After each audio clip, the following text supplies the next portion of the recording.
You ask Tiger to solve.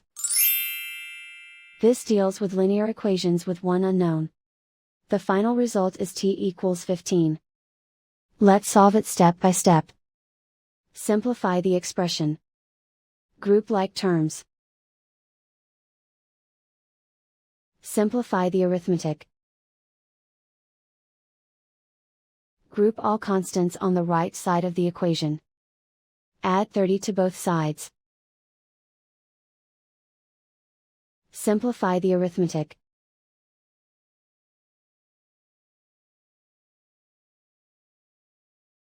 Isolate the t. Divide both sides by 2.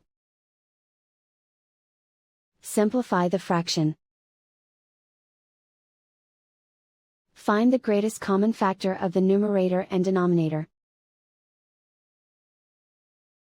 Factor out and cancel the greatest common factor.